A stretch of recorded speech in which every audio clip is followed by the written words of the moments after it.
My pussy tastes like Pepsi Cola.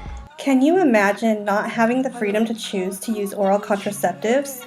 Well, prior to the 1960s, women did not have the choice to use the pill.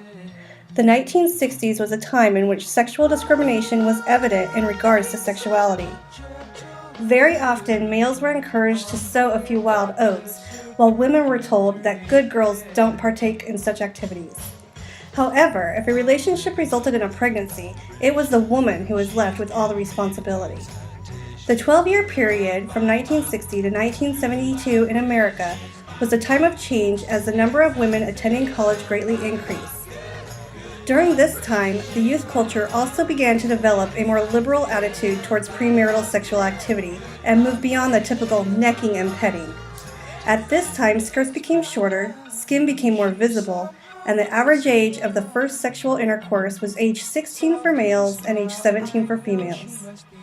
In 1960, the Food and Drug Administration approved for the company Serail to sell the drug Invoid for the use as America's first oral contraceptive. Invoid had already been in use during the previous 2 years, but only for the treatment of severe menstrual disorders and infertility.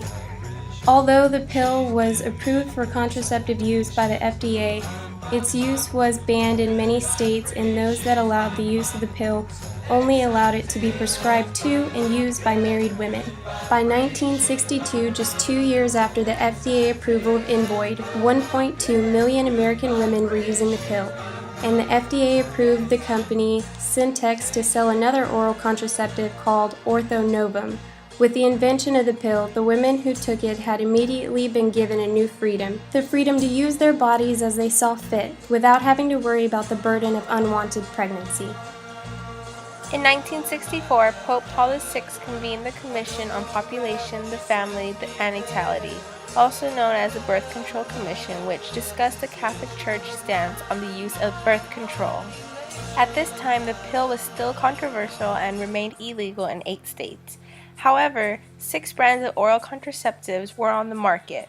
Women rights movements considered the pill as a method of granting women sexual liberation, and saw the popularity of the drug as an increasing desire for equality, sexual or otherwise, among American women. Finally, the Supreme Court case Griswold v. Connecticut in 1965 overturned the Comstock Law, which made it a crime to distribute materials that could be used for contraception. Thankfully, the Supreme Court ruled that the private use of contraceptives was a constitutional right. This decision led to a larger number of women taking birth control and giving them control of their future. Now, 5 years after the FDA approved the pill, more than 6.5 million women were taking it, making it the most popular form of birth control. 2 years later, in 1967, the controversy of the pill took a new turn when African American activists charged Planned Parenthood with committing genocide when they provided the pill to poor neighborhoods and minorities. Even Pope Paul VI shared his opposition in regards to the pill in the Humanae Vitae encyclical in 1968. The following year, Barbara Seaman published her book, The Doctor's Case Against the Pill, which exposed the risks of using birth control. Some of those risks included blood clots, heart attack, stroke, depression, weight gain, and loss of libido. In January 1970, experts assembled to give their testimony on the hazards associated with the use of the pill in the stately Senate chamber. One woman in attendance was Alice Wolfson, who was a member of the radical collective DC Women's Liberation. Her female-only group had come to the hearings because they were all women who had taken the pill and had experienced side effects at one time or another. This group was outraged at the fact that their doctors had failed to inform them of the risks associated with the use of the pill.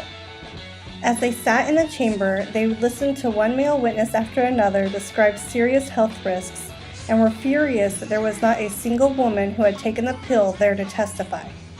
Barbara Seaman, a prominent women's health activist, brought the dangers of contraceptive pill use to the attention of Senator Gaylord Nelson. In January 1970, hearings were called to investigate the problems Seaman raised in her book called The Doctor's Case Against the Pill. This book exposed that women have experienced severe side effects from the use of the pill. In the wake of the pill hearings, sales dropped by 20%, but the oral contraceptive remains America's birth control method of choice. Scientists had determined that a major factor contributing to blood clotting in pill users was the concurrent use of cigarettes. They also found that lower doses of the pill not only greatly reduced the risk of clots, but also reduced other side effects such as weight gain, headaches, and nausea. In 1970, Congress finally removed references to contraception from the federal anti-obscenity laws. In March of the same year, the U.S. Supreme Court, ruling in Eisenstadt v. Baird, ruled that the state cannot stand in the way of distribution of birth control to a single person and strikes down Massachusetts' law prohibiting the sale of contraceptives to unmarried women. The pill gave women control over their futures. The ability to pursue higher education without the thought of pregnancy gave women more equality in educational attainment. Since women could have a choice to use birth control, it helped them finish their education, and a higher percentage graduated from college gaining professional careers. The pill eventually came to be seen as a symbol of sexual revolution, and therefore became an important part of the drive for sexual equality in the 1960s.